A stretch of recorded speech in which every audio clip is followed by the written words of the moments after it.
بسم الله الرحمن الرحيم الحمد لله والصلاة والسلام على رسول الله وعلى آله وصحبه ومن والاه ما بعد. أعوذ بالله السميع العليم من الشيطان الرجيم من همزه ونفخه ونفسه. بسم الله الرحمن الرحيم. رب اشرح لي صدري ويسر لي أمري واحلل عقدة من لساني يفقهوا قولي. سبحانك لا علم لنا إلا ما علمتنا إنك أنت العليم الحكيم. اللهم لا سهل إلا ما جعلته سهلا وأنت تجعل الحزن إذا شئت سهلا. معزز طلبہ اور طالبات، مسلسل پچھلے 2 ہفتے سے ہماری ملاقات نہیں ہو سکی، تو آج کی اس کلاس میں میں سب سے پہلے آپ سب کا استقبال کرتا ہوں اور دعا کرتا ہوں کہ اللہ رب العالمین ہمیں نفع بخش علم عطا فرما، اور اس نفع بخش علم کے ذریعے اللہ ہمیں فائدہ اٹھانے کی توفیق عطا فرما.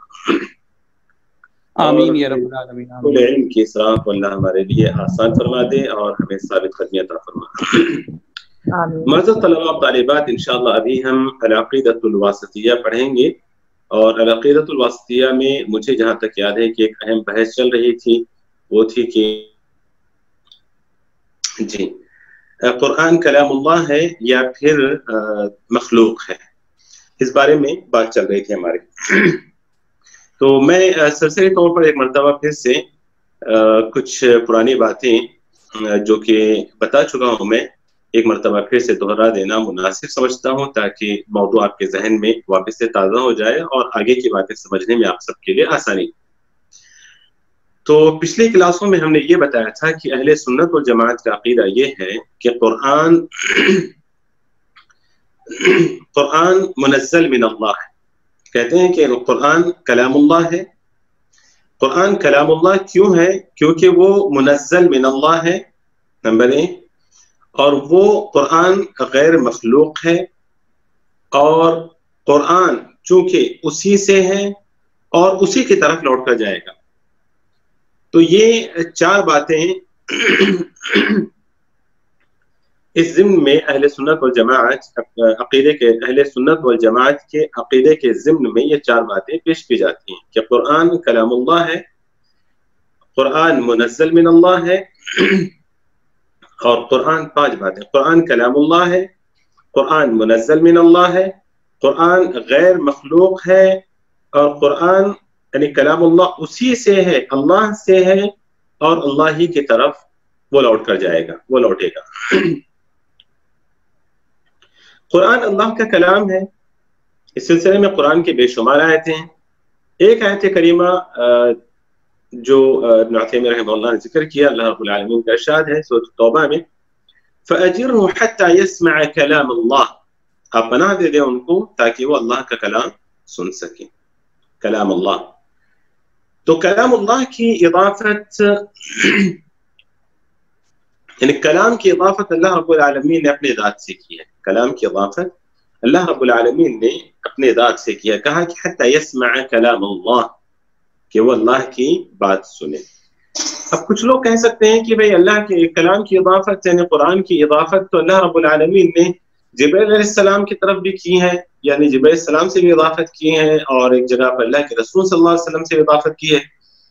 اس کا کیا مطلب ہے میں بتا چکا ہوں اس سے پہلے کہ جہاں پر قرآن یعنی کلام اللہ کی اضافت جبرائیل علیہ السلام کی طرف کی گئی ہے، وہاں پر مراد یہ ہے کہ جبرائیل علیہ السلام قرآن کریم کو لے کر نازل ہونے والے ہیں، یعنی وہ رسول اللہ صلی اللہ علیہ وسلم پر وحی نازل کرنے والے ہیں، اس لیے قرآن کی اضافت ان کی طرف کی گئی ہے.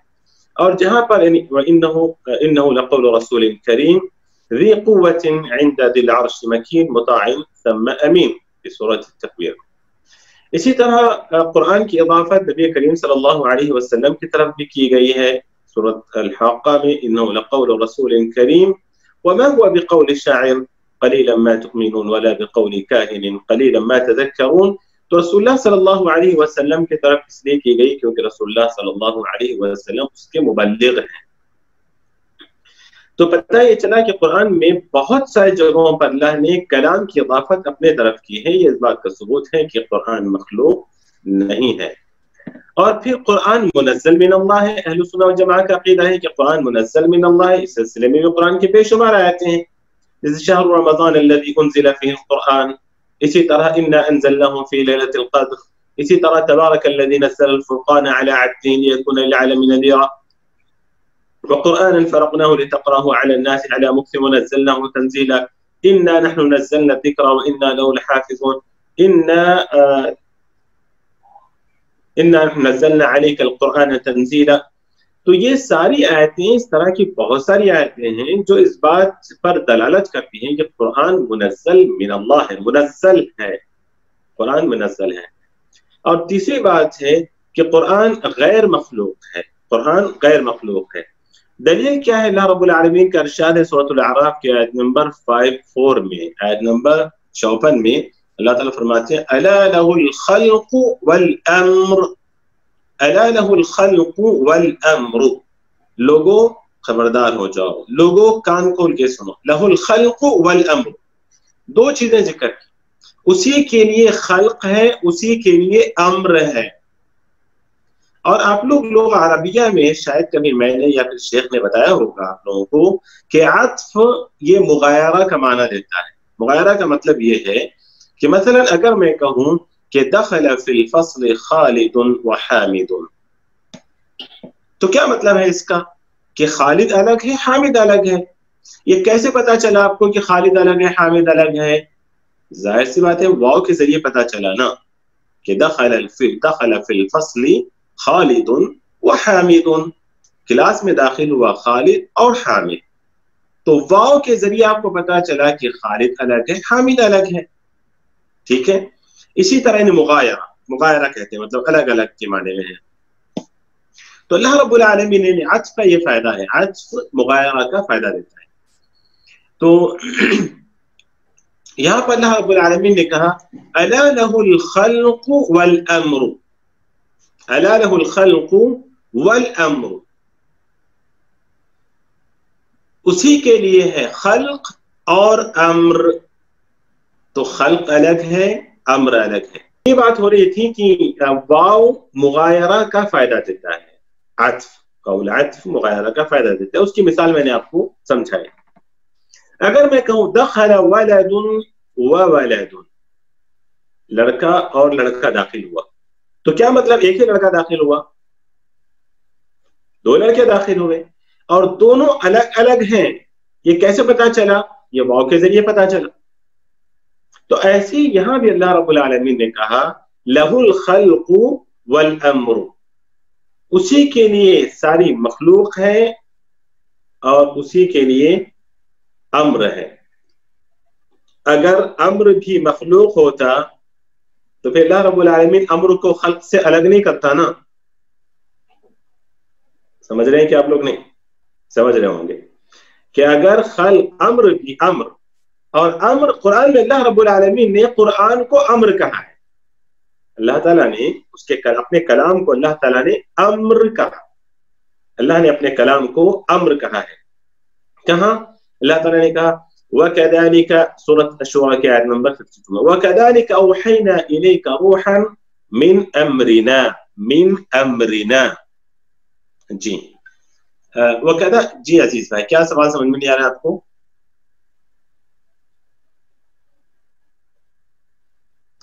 شیخ یہ امر کا مطلب سمجھ میں نہیں آ رہا مجھے. امر ہاں میں اللہ تعالیٰ نے جی وہی میں سمجھا رہا ہوں کہ اللہ رب العالمین نے کہا وَكَذَلِكَ أَوْحَيْنَا إِلَيْكَ رُوحًا مِنْ أَمْرِنَا، من امرنا، یعنی یہ امر ہماری جانب سے ہے، یہ امر ہمارا ہے، یہ حکم ہمارا ہے. امر سے مراد دین ہے، امر سے مراد شریعت ہے، امر سے مراد قرآن ہے، امر سے مراد سارا اسلام ہے. ٹھیک ہے. تو اللہ رب العالمین نے شریعت، اور شریعت کا سب سے پہلا ماخذ و مرجع و مصدر قرآن کریم ہے. تو اللہ رب العالمین نے سب سے پہلے، یعنی چونکہ قرآن ہے تو اللہ نے کہا کہ وَكَذَلِكَ أَوْحَيْنَا إِلَيْكَ رُوحًا مِنْ أَمْرِنَا، تو اللہ نے قرآن کو امر کہا. ٹھیک ہے.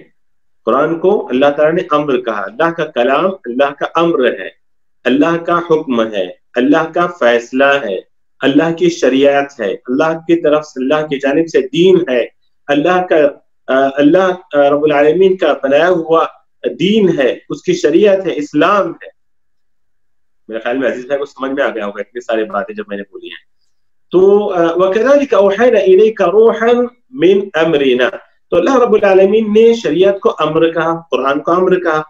پھر اللہ کہتا ہے کہ أَلَا لَهُ الْخَلْقُ وَالْأَمْرُ، اسی کے لیے ہے خلق اور امر. تو ثابت یہ کرنا چاہتے ہیں کہ اگر قرآن بھی مخلوق ہوتا، جو کہ قرآن امر ہے اللہ کا، ہے نا، قرآن اللہ کا امر ہے، اگر وہ بھی مخلوق ہوتا تو اللہ رب العالمین واو کے ذریعے اس کو الگ نہیں کرتا.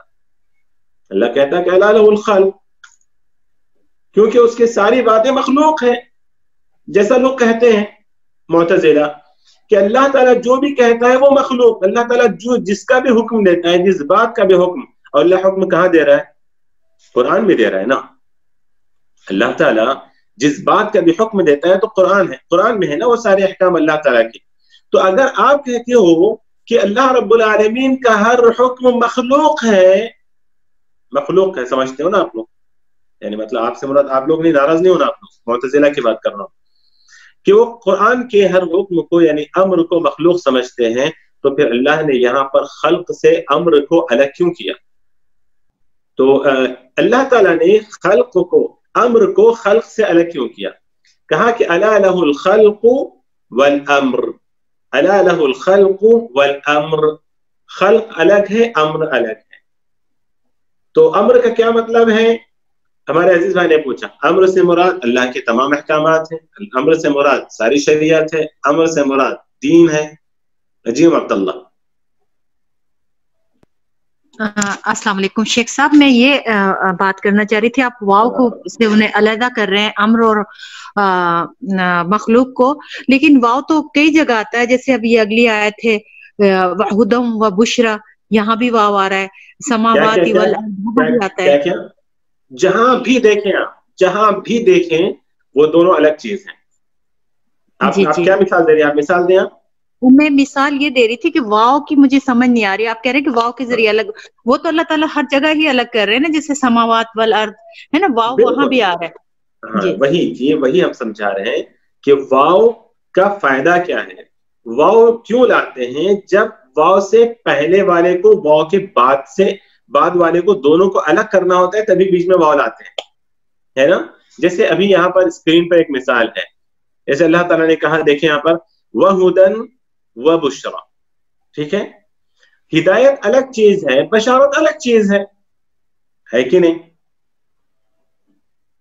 ہے کہ نہیں ام عبداللہ؟ ہدایت الگ چیز ہے، بشارت الگ چیز ہے. وہ کیسے پتا چلا؟ واو کے ذریعے پتا چلا. ٹھیک ہے. تو اسی طرح کا قُلْ نَزَّلَهُ رُوحُ الْقُدُسِ مِنْ رَبِّكَ بِالْحَقِّ لِيُثَبِّتَ الَّذِينَ آمَنُوا، ایک الگ چیز ہے. یعنی قرآن کے مقاصد میں سے ایک ہے کہ لِيُثَبِّتَ الَّذِينَ آمَنُوا، الگ چیز ہے. ٹھیک، یہ اہل ایمان کو ثابت قدم رکھنے کے لیے اور ان کی ہدایت کے لیے. ثابت قدمی الگ چیز ہے، ہدایت الگ چیز ہے. وَبُشْرَا، بشرا الگ چیز ہے. یہ تینوں الگ الگ ہیں. کیسے پتا چلا؟ واو کے ذریعے پتا چلا. تو واو مغایرہ کا فائدہ دیتا ہے. ٹھیک ہے، مغایرہ کہتے ہیں اس کو. چلیں کہاں تھے ہم لوگ؟ کہ أَلَا لَهُ الْخَلْقُ وَالْأَمْرُ. تو اللہ رب العالمین نے اپنے امر کو مخلوق سے الگ کیا ہے. ٹھیک ہے. تو یہ دوسری دلیل ہے کہ اللہ رب العالمین کا کلام مخلوق نہیں ہے بلکہ وہ غیر مخلوق ہے، وہ غیر مخلوق ہے. اسی طرح عقلی دلیل دیتے ہوئے ابن عثیمین رحمہ اللہ کہتے ہیں کہ قرآن یعنی اللہ کا جو کلام ہے وہ کوئی ایسی چیز نہیں ہے جو بنفس ہی قائم ہو سکے، الگ سے تنہا وہ چیز قائم ہو سکے، ایسی کوئی چیز نہیں ہے. مثال کے طور پر گلاس ہے، الگ ہے، یہ قائم ہے. اس کو کھڑا کرنے کے لیے کسی کی ضرورت نہیں ہے، کوئی کسی کے محتاج نہیں ہے نا. فی الحال ظاہر میں کہا کہ غیر ہیں، الگ الگ ہیں.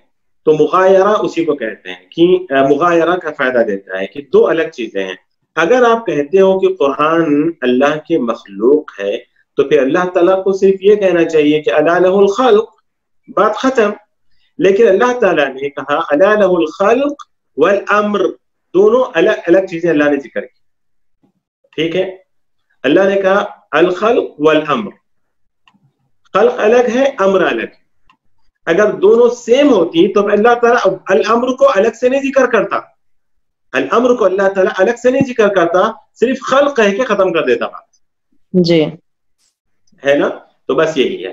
تو اس سے یہ ثابت ہوا. اور دوسری بات یہ ہے کہ اللہ کا کلام کوئی ایسی آئینی چیز نہیں ہے، کوئی ایسی چیز نہیں ہے جو بنفس ہی قائم ہو، جو بنفس ہی قائم ہو. اگر کلام اللہ کوئی ایسی چیز ہو جو بنفس ہی قائم ہو تو ہم کہیں گے کہ یہ مخلوق ہے. لیکن کلام اللہ بنفس ہی قائم نہیں ہے. وہ اللہ کہتا ہے تو وہی اللہ کا کلام ہے، نہیں کہتا ہے تو نہیں ہے. ہاں میں نے کہا کہ گلاس ہے، یہ الگ چیز ہے. یہ گلاس کا میری ذات سے کوئی تعلق ہے؟ گلاس کا میری ذات سے کوئی تعلق ہے کیا؟ جی سر، آپ اس سے پانی پیتے ہیں. چلے ٹھیک ہے، میں نے پانی پی لیا، اس کے بعد کوئی تعلق ہے اس سے میرا؟ یعنی آپ یہ کہنا چاہ رہے ہیں کہ مجھ سے نہیں ہے، یعنی فزیکلی کوئی تعلق نہیں ہے اس کا؟ نہیں ہے نا. جی جی نہیں ہے.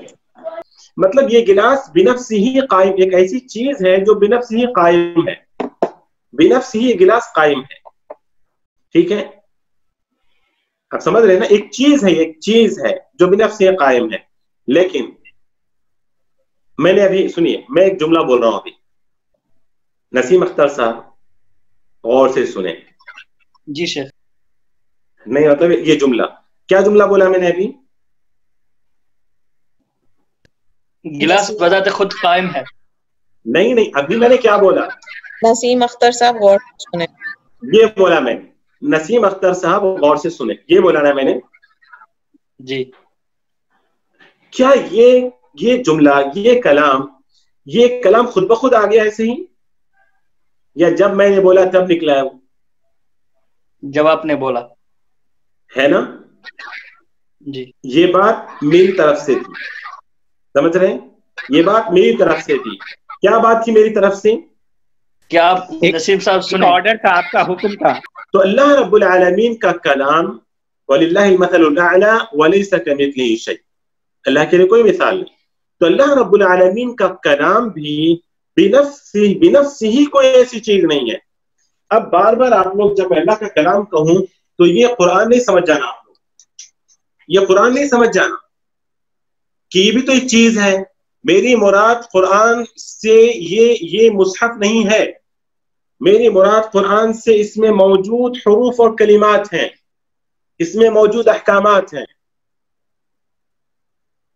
کہیں آپ لوگوں میں سے شاید یہ کنفیوز ہو رہے ہوں گے، کیوں قرآن تو ایک چیز ہے، ایک چیز ہے، بنفسی ایک چیز ہے. ایسا میری مراد یہ مصحف نہیں ہے جو پیپر ہے، یہ مراد نہیں ہے، بلکہ جس پر ہم بات کر رہے ہیں وہ ہے قرآن میں موجود حروف اور کلمات اور قرآن کے احکامات. ادھر ادھر جا رہا ہے تو میں سمجھانے کی کوشش کر رہا ہوں کہ کلام اللہ سے مراد اللہ کا کلام، نہ کہ مصحف. یہ اوراق اور یہ سب کچھ نہیں ہے، یہ اوراق اور یہ اٹا یہ سب کچھ نہیں ہے، بلکہ امر، اللہ کا امر، اس کے احکامات، اس کا دین، اس کی شریعت جیسے موجود ہے وہ مراد ہے، وہ اللہ کا کلام ہے، وہ مخلوق نہیں ہے. آپ لوگ یہ مت سمجھ جائیں کہ میں کیسے بول رہا ہوں پیپر یہ مخلوق نہیں ہے، یہ اٹا مخلوق نہیں ہے، اور اس کے اندر موجود یہ دھاگا مخلوق نہیں ہے. اس پہ ہم بات نہیں کر رہے. ہم جس پر گفتگو کر رہے ہیں وہ ہے اللہ کا کلام. فرق کر رہے ہیں آپ لوگ کہ نہیں کر رہے ہیں؟ جی شیخ صاحب واضح ہو گیا الحمدللہ. جی. تو اللہ رب العالمین کا کلام ایسی کوئی عینی چیز نہیں ہے، اسی لیے وہ مخلوق نہیں ہے، بلکہ وہ اللہ رب العالمین کی صفت ہے. اللہ رب العالمین کی صفت ہے. وہ کلام صفت المتکلم ہوتا ہے، کلام صفت المتکلم ہوتا ہے. ارے اللہ کے بندو، اگر آپ اللہ کے کلام کو جو کہ اللہ کی صفت ہے اس کو مخلوق کہتے ہو تو پھر اللہ رب العالمین کی صفت سمع کو بھی مخلوق کہو، صفت بصر کو بھی مخلوق کہو، صفت نزول کو بھی مخلوق کہو، اللہ رب العالمین کے صفت رحمت کو بھی مخلوق کہو، صفت غضب کو بھی مخلوق کہو. وہ تو نہیں کہیں گے، اللہ کے کلام کو مخلوق کہیں گے، کیونکہ ان کو ڈر ہے کہ اگر ہم ان ساری چیزوں کو مخلوق کہنے لگ جائیں گے، سمع کو، بصر کو، فلاں کو، تو پھر وہ اللہ کی ذات بھی ایک مخلوق بن جائے گی. تو اس لیے وہاں نہیں بولتے لیکن یہاں زبردستی بولتے ہیں، جبکہ یہ بھی اللہ رب العالمین کی صفت ہے، صفت کلام کی۔ اللہ رب العالمین کا جو کلام ہے وہ اللہ رب العالمین کی صفت ہے، صفت ہے، تو اللہ کی صفت کیسے مخلوق ہو سکتی ہے؟ اگر اللہ کی صفت کو آپ مخلوق کہتے ہو تو پھر اللہ کی دیگر صفات کو بھی مخلوق کہو۔ شیخ اگر کہیں تو میں 2-4 لائن میں ایک سمری بتا دوں، الحمدللہ مجھے یاد ہے۔ جی جی جی، آپ نے بتایا تھا ایک گروہ ہے معتزلہ ہے جو کہتا ہے کہ اللہ کلام نہیں کرتا۔ یہ سن 2 ہجری میں شروع ہوا تھا۔ لبید بن عاصم جس نے نبی صلی اللہ علیہ وسلم پر جادو کیا تھا، اس کی جڑیں وہیں سے ملتی ہیں۔ قرآن اللہ کی مخلوق ہے، یہ آپ نے بتایا تھا، تو میں نے اس کو کیونکہ تھوڑا لکھتے گیا تھا، میں پڑھنے بھی، میں لاسٹ ٹائم ریویژن بھی کیا تھا اس کو، لیکن میرے ذہن میں نہیں آ رہا تھا، لیکن اب میں بولا کہ آپ زور دے رہے اس لیے تو میں نے سوچا کہ کیوں نہ آپ کو بتا دوں۔ اور وہ مخلوق جو ہوتی ہے وہ حادث کا، یعنی آپ نے نیا پن بتایا تھا۔ قرآن میں ذکر موسیٰ ہے جو کلام اللہ، جن کو کلیم اللہ کہا گیا ہے، ازلا یعنی پہلے سے، اول سے یعنی۔ اور یہ پھر ہارون رشید کے زمانے میں مامون تھا جس نے معتزلہ کی ابتدا کی تھی۔ اس میں 3 گروپ بنے تھے۔ ایک گروپ کی تعویل تورات، انجیل، زبور، قرآن، اور ایک گروپ میں امام احمد بن حنبل کا گروپ تھا، اور معاملہ ان کو کافی اذیت دی گئی تھی۔ متوکل کا دور کچھ آیا تھا، آپ نے بتایا تھا متوکل کا دور آیا تھا، اس کو پھر اس نے سمجھا، پھر انہیں امام احمد بن حنبل کو چھوڑا گیا کافی، یعنی یہی سب آیا تھا مجھے۔ ماشاء اللہ، بارک اللہ فیک اخ عبد العزیز، ماشاء اللہ ماشاء اللہ۔ ایسے طلبہ ہوں اگر تو پھر کلاس انشاءاللہ بہت ہی بہتر اور خوبصورت انداز سے چل سکتی ہے۔ اللہ تعالیٰ برکت دے آپ کے علم میں اور آپ کے اس حرص میں، اس حصول علم کے شوق کو اللہ رب العالمین مزید اس میں اضافہ فرمائے۔ بہت اچھا آپ نے نوٹ کیا، ماشاء اللہ۔ یہ میں نے بتایا تو موسیٰ کلیم اللہ کی مثال لے کے اللہ رب العالمین نے عیسیٰ علیہ السلام کو کہا ہے کلمۃ اللہ۔ اللہ رب العالمین نے موسیٰ علیہ السلام کو اللہ کا کلمہ کہا، عیسیٰ علیہ السلام کو اللہ کا کلمہ کہا ہے۔ اگر غلطی سے میں نے موسیٰ کہہ دیا ہو، کیونکہ عیسیٰ موسیٰ میں غلطیاں ہوتی رہتی ہیں، تو اگر غلطی سے موسیٰ کہہ دیا ہو تو غلط ہے، اگر غلطی سے کہا تو غلطی ہوگا نا۔ تو عیسیٰ علیہ السلام ہے جن کو اللہ تعالیٰ نے کلمہ کہا ہے۔ تو یہ اصل میں عیسائیوں کی طرف سے، عیسائی نہیں بولیں گے ہم، مسیحیین کی طرف سے یا نصارہ کی طرف سے، قرآن نے نصارہ کہا ہے ان کو، تو ہم نصارہ ہی کہنا چاہیے، ہمیں عیسائی نہیں کہنا چاہیے۔ تو نصارہ کی طرف سے اٹھایا گیا اعتراض ہے کہ اللہ تعالیٰ نے موسیٰ کو، عیسیٰ کو کلیمۃ اللہ کہا ہے، کلمہ کہا ہے، تو اللہ کا کلام مخلوق ہے، تو اللہ کا کلام مخلوق ہے۔ اور اللہ رب العالمین عیسیٰ کو کلمتہ یعنی اضافت اپنی طرف کی، تو اس کا کلمہ ہے، اللہ رب العالمین کا کلمہ ہے عیسیٰ علیہ السلام۔ تو وہی ثابت کرنے کے لیے اس طریقے سے عیسیٰ بھی اللہ ہوئے، یہ ثابت کرنے کے لیے انہوں نے اس طرح کا اعتراض اٹھایا تھا، اور پھر معتزلہ نے اس کو قبول کیا۔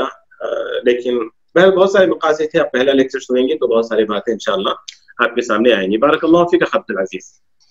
چلے اس کے بعد جو بات تھی ہماری کہ ایک تو ہم نے یہ بتایا کہ اللہ رب العالمین کا، اللہ کا کلام وہ اللہ کا ہے، اور دوسرا ہے کہ وہ منزل من اللہ ہے، اور تیسری بات یہ ہے کہ وہ مخلوق ہے، اور چوتھی بات یہ ہے کہ اللہ کا کلام اللہ ہی کی طرف سے ہے، اللہ ہی کی طرف سے ہے، یعنی کیونکہ کلام صفت المتکلم ہوتا ہے۔